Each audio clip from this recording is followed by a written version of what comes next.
की शपथ लेती हूँ कि विधि द्वारा स्थापित भारत के संविधान के प्रति श्रद्धा और निष्ठा रखूंगी, देश की एकता व सत्ता को अक्षुण्ण रखूंगी तथा जिस पद को मैं ग्रहण करने वाली हूँ उसके कर्तव्यों का श्रद्धापूर्वक निर्वहन करूंगी।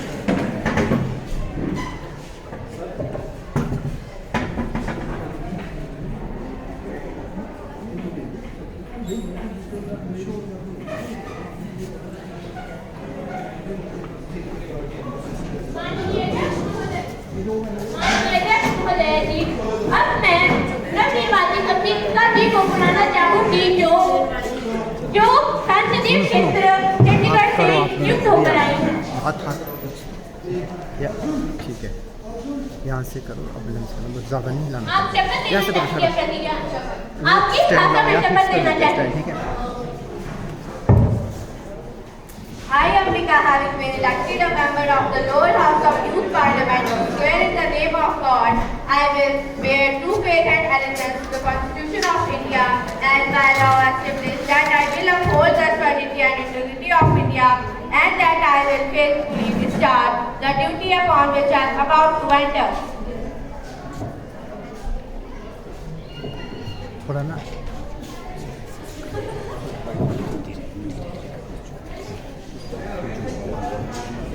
साथियों, आज हम काफी समय बाद मिल रहे हैं, अतः अत्यंत दुख के साथ मुझे सदन को अवगत करवाना पड़ रहा है कि हमारे पूर्व केंद्रीय मंत्री, जिनका हाल ही में देहांत हो चुका है, वे एक कर्तव्यनिष्ठ व्यक्ति थे। एक उत्कृष्ट सांसद होने के तौर पर देश सेवा का कार्य कर उन्होंने समानता की राजनीति को मजबूत किया। उनके परिवार एवं समर्थकों को मेरी गहरी संवेदनाएं हैं। माननीय प्रधानमंत्री जी, नमस्कार। मुझे ये जानने की बहुत ही हो रहा है कि शरद यादव, जो अब हमारे बीच नहीं है, वे एक दिग्गज नेता थे। मुझे उनकी मृत्यु के बारे में जानकर बहुत दुख हुआ तथा मैं उनके समर्थ को मेरी गहरी धन्यवाद। माननीय नेता प्रतिपक्ष, नमस्कार। श्री शरद यादव जी की मृत्यु के बारे में सुनकर मुझे बहुत दुख हुआ। वे एक दिग्गज राजनेता थे और बेहद सम्मानित सहयोगी थे। आशा करती हूँ कि उनकी विरासत जीवित रहे और प्रार्थना करती हूँ कि उनके परिवार और अनुयायियों को इस दुख की घड़ी में धैर्य दे। धन्यवाद। अब हम शरद यादव जी की लिए आत्मा की शांति के लिए कुछ समय का मौन धारण करेंगे।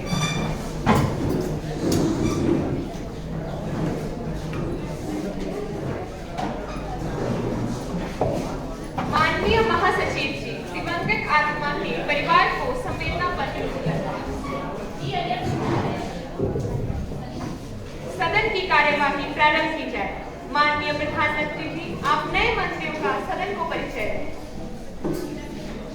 माननीय अध्यक्ष महोदया, मैं आपके माध्यम से सदन को नए मंत्रियों से अवगत कराना चाहूंगी। Miss Ankita, ministry of food. Miss Jyoti, ministry of court justice and empowerment.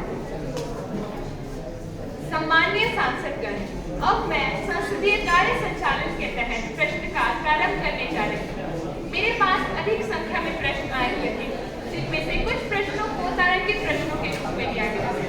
प्रश्न संख्या 880, माननीय वैभवी जी। माननीय अध्यक्ष महोदय जी, मैं आपके माध्यम से माननीय विदेश मंत्री से जानना चाहती हूँ कि अभी हाल ही में नए संसद भवन का उद्घाटन प्रधानमंत्री जी के कई कमलों द्वारा हुआ। नए संसद भवन में लगे अखंड भारत के नीति चित्र को लेकर हमारे पड़ोसी देश नेपाल, भूटान, बांग्लादेश और पाकिस्तान ने बहुत नाराजगी जताई और इससे उन्होंने कहा भारत के साथ पड़ोसी देशों में अनावश्यक और हानिकारक कूटनीतिक विवाद भड़क सकता है और इनका कहना है कि भारत के ऐसे गलत कदम से रिश्तों में संदेह पैदा होगा। एक और बात, पाकिस्तान विदेश मंत्रालय की प्रवक्ता मुमताज जहरा बलोच ने नक्शे पर कड़ी आपत्ति जताई। कहा, अखंड भारत का अनावश्यक दावा भारत की विस्तारवादी मानसिकता दिखाता है। यह देश न सिर्फ अपने पड़ोसी देशों बल्कि अपने धार्मिक व अल्पसंख्यकों की पहचान और संस्कृति को अपना गुलाम बनाना चाहता है। माननीय विदेश मंत्री, कृपया स्पष्टीकरण दें। माननीय विदेश मंत्री जी। माननीय अध्यक्ष महोदया, मैं आपके माध्यम से सदन को बताना इस्तेमाल किया जाने वाला शब्द है और यह मानसिक अशोक सम्राट की सीमा को दर्शाता है। इसमें वर्णन किया जाता है कि वर्तमान में जो अफगानिस्तान, पाकिस्तान, बांग्लादेश, भूटान, नेपाल तथा श्रीलंका है वह कभी अखंड भारत का हिस्सा हुआ करते थे। और माननीय अध्यक्ष महोदय, आपको बताना चाहूंगी कि नए संसद भवन में लगे अखंड भारत के नए मानचित्र को लेकर इन सभी देशों ने जो चिंता जताई है और भारत से जब स्पष्टीकरण मांगा गया तो भारत ने स्पष्टीकरण दिया तो यह उससे सहमत हो गए थे और हमारी मानसिकता भी समझ गए थे। और रही बात पाकिस्तान की, तो माननीय अध्यक्ष महोदय, मैं बताना चाहूंगी कि पाकिस्तान आसानी से हमारी बात समझता ही कहाँ है, उसके पास समझने की शक्ति ही कहाँ है। धन्यवाद। प्रश्न संख्या 911 माननीय विनाशी जी। Honorable Speaker Ma'am, through you, I would like to ask a question from Education Minister. The government is assuring that there will be equality in India, that in every state of India there will be the same syllabus for children and proper technology for use of the children. It has been 3 years now, but as we look into the states, there is still the same condition. What does the Minister of Education has for this? Is there any other plan of the government? Please answer this question. Honorable Education Minister. Madam Speaker, this is actually a good question arised by a member of Parliament. We have been working on the question, but the main problem arising is the lack of education among the people living in those states. Some schools are just not ready to accept the changes happening. Private schools have their own system of teaching, which we cannot deny is good, but still it makes quality among the students of other schools. It is going to take time, as everyone cannot understand it at one go. So we are fully aware of what we need to do, but it's the big function. National Education Policy 2020 is not a small amount of work. It is a big work held by a big institution, and Madam Speaker, it's for the welfare of our future generation who need to have all the resources like technology. They need to know the leadership, teamwork, etc. And at last, I would just like to say that it will take, but the results are going to be unlimited, wonderful and sweet. And the going saying goes, sabar ka fal मीठा होता है. Thank you. प्रश्न संख्या 636 माननीय हर्षिता जी। Through you, I would like to ask a question from Finance Minister. Why is the price high on stationery items? Honorable Finance Minister.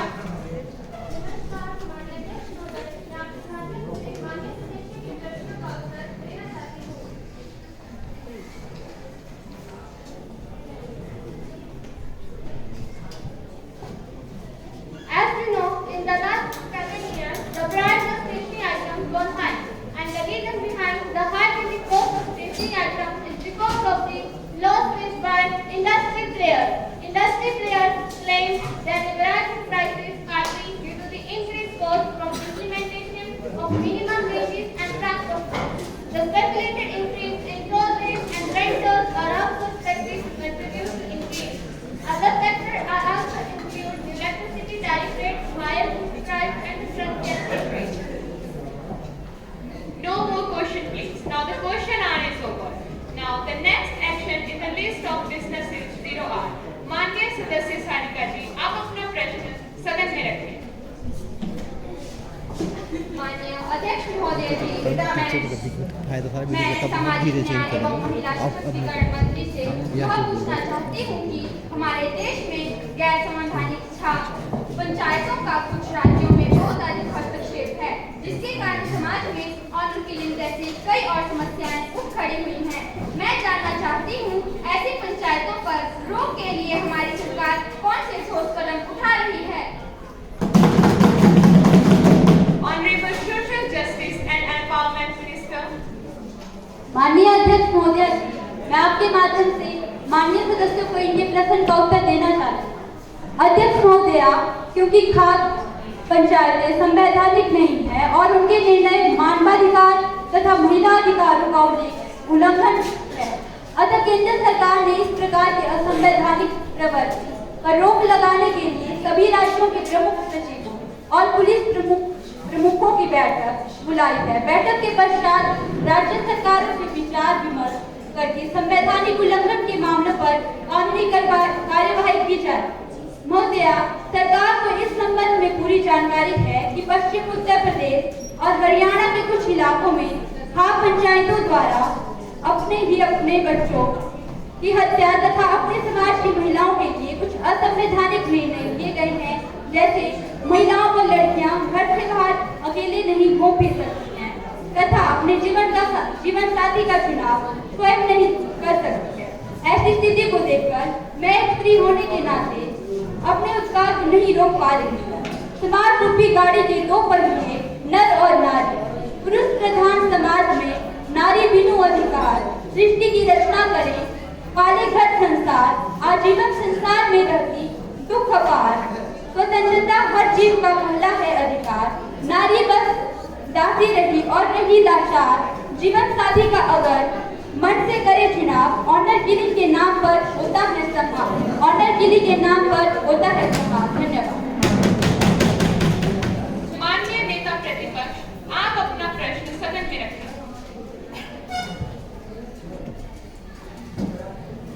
Honorable Speaker, ma'am, through you, I want to ask a question to our Honorable Prime Minister. As we all know that the bill of women reservation has been passed on both Rajya Sabha and Lok Sabha. So I want to ask a question, that how will the implementation of women reservation bill impact the overall representation of women in Lok Sabha and Rajya Sabha? Thank you. Honorable Prime Minister. The implementation of the women reservation bill have a significant impact on the overall representation of women in the Lok Sabha and Rajya Sabha.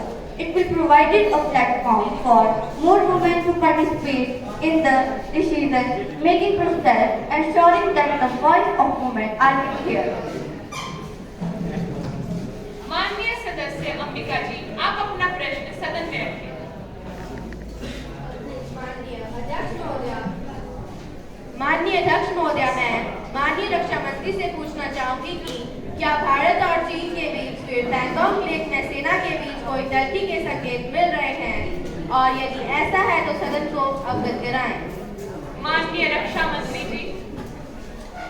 माननीय अध्यक्ष महोदया, मैं आपके माध्यम से माननीय सदस्य को बताना चाहूंगी कि ऐसा कोई भी वाकया अभी घटित नहीं हुआ है और न ही किसी तरह की कोई आशंका जाहिर की जा सकती है।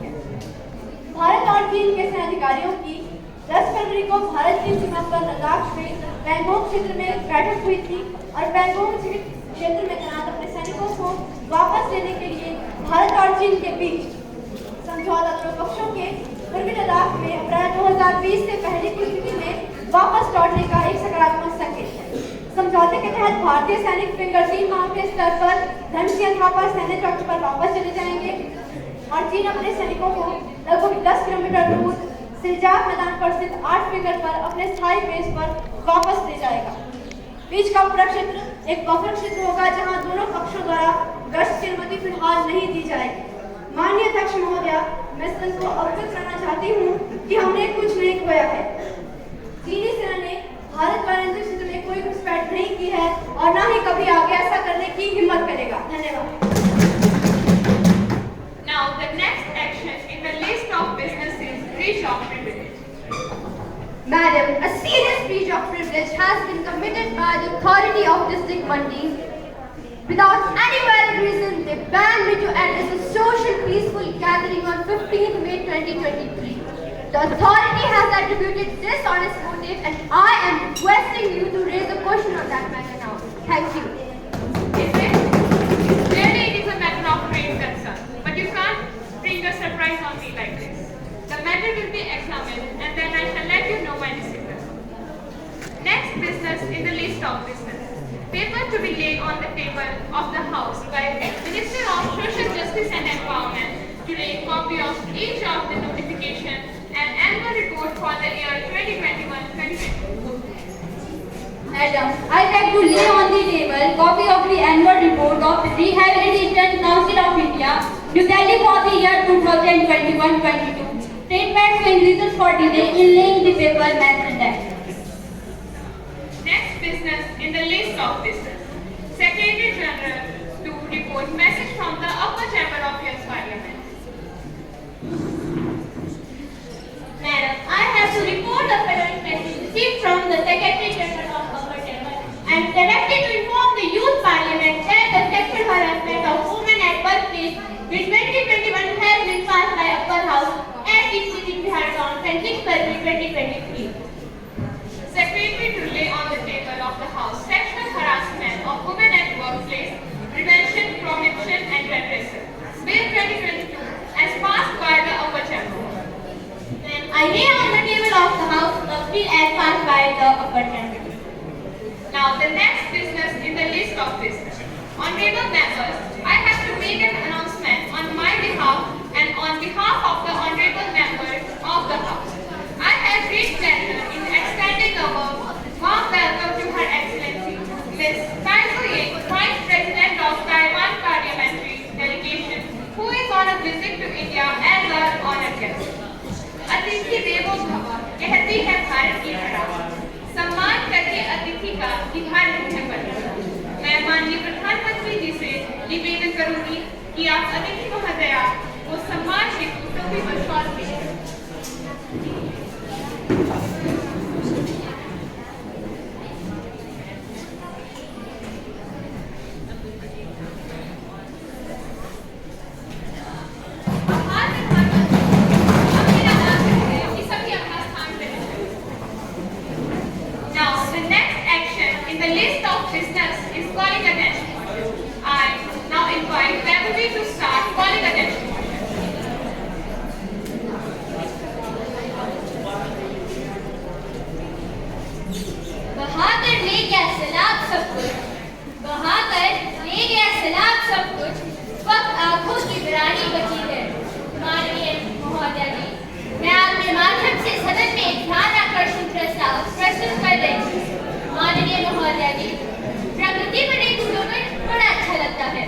प्रकृति देती हमें जीवन दान, आओ करें इसका सम्मान।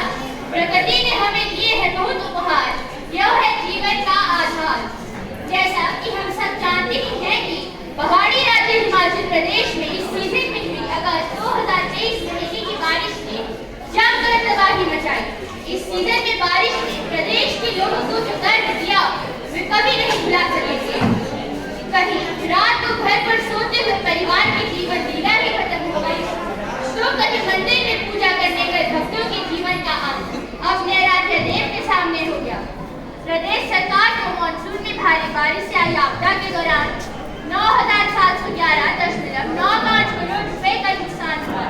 प्रदेश भर में 169 भूस्खलन और 72 फ्लैश फ्लड की घटना रिकॉर्ड की गई।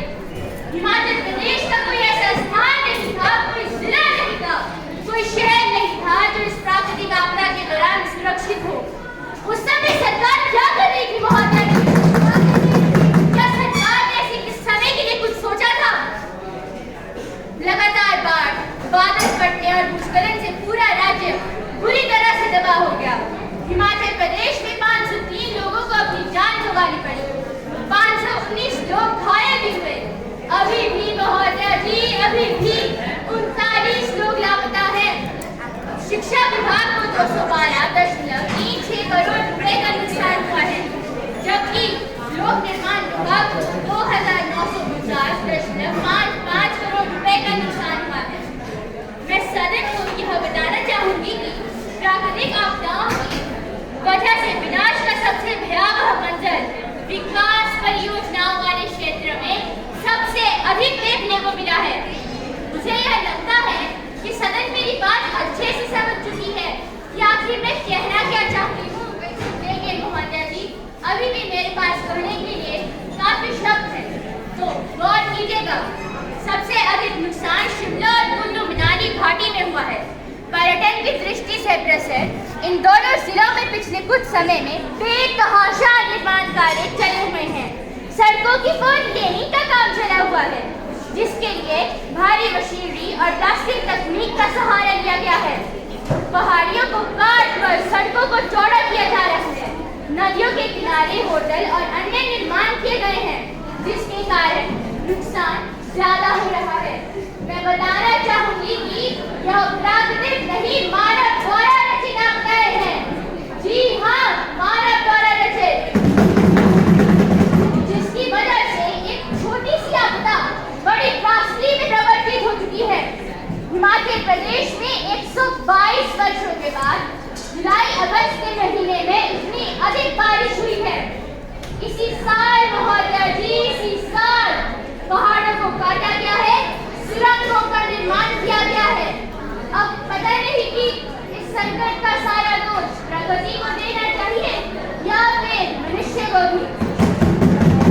हिमाचल प्रदेश में 24 जून से लेकर अब तक जल शक्ति विभाग को 2419.10 करोड़ रुपए, बिजली विभाग को 1917.89 करोड़ रुपए, बागवानी विभाग को 172.65 करोड़ रुपए, यही नहीं शहरी विकास विभाग को 167.65 करोड़ रुपए, कृषि विभाग को 358.20 करोड़ रुपए, ग्रामीण विकास विभाग को 675.14 करोड़ रुपए का नुकसान हुआ है। मैं सदन की ओर यह ध्यानाकर्षण प्रस्ताव प्रस्तुत कर रही हूँ ताकि भविष्य में यदि इस तरह की प्राकृतिक आपदा कभी आए तो सरकार को पहले से ही इसके प्रति अलर्ट होना चाहिए तथा डिजास्टर मैनेजमेंट के लिए आम लोगों को जागरूक करना चाहिए और ऐसे प्रबंध सरकार द्वारा किए जाने चाहिए कि इस तरह की प्राकृतिक आपदा से आसानी से निपटा जा सके। और अंत में मैं यही कहना चाहूंगी कि प्रकृति से सीखे जीने का सलीका, प्रगति से सीखे जीने का सलीका, धूप बारिश में खिले रहने का तरीका। धन्यवाद। जय हिंद, जय भारत। माननीय सदस्य, आप अपने प्रस्ताव सेक्रेटरी जनरल को दें। इनकी सुनवाई अगले शुक्रवार को की जाएगी।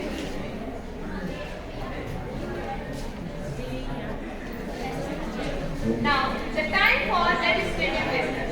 माननीय सामाजिक न्याय मंत्री विधेयक का पुनर्स्थापन करेंगे। माननीय अध्यक्ष महोदय जी, मैं विधेयक को पुनर्स्थापित करूंगी। प्रश्न है, प्रोन्नति में अनुसूचित जाति एवं अनुसूचित जनजाति के आरक्षण के लिए संविधान संशोधन विधेयक 2013 के पुनर्स्थापन करने के लिए अनुमति प्रदान की जाए। कृपया जो इसके पक्ष में है वे हाँ कहें, जो इसके विपक्ष में है वे ना कहें। मैं समझती हूँ कि हाँ का बहुमत है, हाँ का बहुमत है, हाँ का बहुमत है, अतः अनुमति है। माननीय अध्यक्ष महोदय जी, आपने जो अनुमति दी उसके लिए धन्यवाद। Now the House will take up consideration to the National Sports Development Bill 2023 that already has been introduced in last session. Sports Minister, please. धूप में निकलो, घटाओ में नहा कर देखो, जिंदगी क्या है किताबों को हटा के देखो। I have a great pleasure and privilege to take up the consideration on the National Sports Development 2023. This will be a milestone and a new chapter in the history of sports and games. Very purpose of this bill is to provide for development of sports in India, coordination of national teams in international events, and promote ethical practices in sports, including elimination of doping practices, fraud of age, and sexual harassment of women in sports. To constitute and establish a sports dispute settlement and a panel tribunal to hear appeals and adjudicate disputes relating to sports and matters connecting therewith or incidental thereto. Thank you. Yes, I strongly favor this bill for the development of sports activity in our country due to following reasons. Since it has provision to promote sportsmen to win medals in international games and Olympic games. It helps to control the use to unaware practice and drugs which is used by some sportsmen. The bill will help to eradicate the political influence over the games. The bill played important role in selection of players and athletes on the basis of their performance. So I favor this bill. माननीय अध्यक्ष महोदय जी, मैं इस bill का विरोध करती हूँ क्योंकि राष्ट्रीय स्तर पर प्रशिक्षण मिलने के बावजूद भी हमारे खिलाड़ियों और एथलीट ओलंपिक्स में अच्छा प्रदर्शन नहीं कर पाए हैं। तो क्या इस बिल के पास हो जाने से अच्छा प्रदर्शन कर पाएंगे? अगर नहीं तो इस बिल के पास होने का कोई औचित्य नहीं रह जाता है महोदय जी। इस बिल के पास हो जाने से क्या लिंग, आयु और वर्ग के आधार पर होने वाला भेदभाव तथा महिला खिलाड़ियों के विरुद्ध होने वाला शोषण रुक जाएगा? अगर हाँ तो बहुत अच्छी बात है, परंतु अभी भी खिलाड़ियों के चयन में भाई भतीजावाद और क्षेत्रवाद का बोलबाला है। तो क्या इस बिल के पास हो जाने से मिला खिलाड़ियों का चयन उनके प्रदर्शन के आधार पर किया जाएगा? अगर इसकी गारंटी ये बिल देता है तो बहुत अच्छी बात है। अगर इस बिल में इसके ऊपर कोई प्रावधान है, अगर इस दिशा में इस बिल को ले जाएगा महोदय जी तो बहुत अच्छी बात रहेगी। धन्यवाद। माननीय खेल व युवा मामलों के मंत्री जी कृपया। माननीय अध्यक्ष महोदय, मैंने माननीय सदस्य द्वारा इस बिल के प्रावधान में व्यक्त की गई बातों को ध्यानपूर्वक सुना। मैं आपके माध्यम से सभी सम्मानित सदस्यों को आश्वस्त करती हूँ कि यह बिल इन सभी आपत्तियों और संदेहों का निराकरण करेगा। जैसा कि इस बिल में दी गई अनियमितताओं को रोकने के लिए खेल संघों के बजट का आवंटन करने के लिए पर्याप्त प्रावधान है। यह बिल मंत्रियों को खेल संघों में बर्खास्त करने से रोकने के लिए कारगर होगा। यह बिल हमारे खिलाड़ियों के प्रदर्शन सुधारने, शक्तिगत दबाव का सेवन पर रोक करने सहित सभी अन्य मुद्दों पर हमारी अपेक्षाओं में खरा उतरेगा। खेल संघों के बजट कार्य प्रणाली में पारदर्शिता लाने BCCI सहित सभी अन्य खेल मुद्दों को सूचना के आधार 2005 के अंतर्गत लाने का प्रावधान इस बिल में है। IPL के दौरान सामने आए मैच फिक्सिंग, स्पोर्ट फिक्सिंग तथा स्टैटिक जैसी घटनाओं का इस बिल के तहत अपराध विशेष में रखा गया है तथा उक्त घटनाओं में सम्मिलित पाए जाने वाले व्यक्तियों के लिए कठोर और पर्याप्त सजा का प्रावधान किए गए हैं। अतः मेरे सभी सामान्य सदस्यों से निवेदन है कि इस बिल का तहे दिल से सदन में प्रचंड बहुमत से पारित करवाएं।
Ma'am, I move the bill be passed. Motion moved that the bill is passed. Those in favor may please say aye. Aye. Those against may please say no. I think the ayes have it, the ayes have it, the ayes have it. The motion is adopted and bill is passed. Next business in list of business. Now the House will take a private member resolution. Ms. Ambika to move the resolution. Madam, I move the following resolution. This House recommends that the government should produce more effective instruction to stop legal loopholes through which child trafficking slip can be prevented and for matters connected therewith or incidental thereto be taken into consideration. Element of human trafficking. Sale and purchase of human body for any purpose, taking the person to foreign countries for the purpose of trafficking, involving a woman in prostitution by undue influence, by fraud, threat, force or by any other. Anyone who got involved in this would be punishable with the maximum penalty, death sentence, or a punishment for the life. Motion moved that the bill to provide more effective instruments to check legal loopholes through which child traffickers can be prevented and for matters connected with or incidental there to be taken into consideration. The resolution introduced by the private members in the House is discussed on next Friday. Now the House is adjourned to meet again tomorrow at 11 a.m.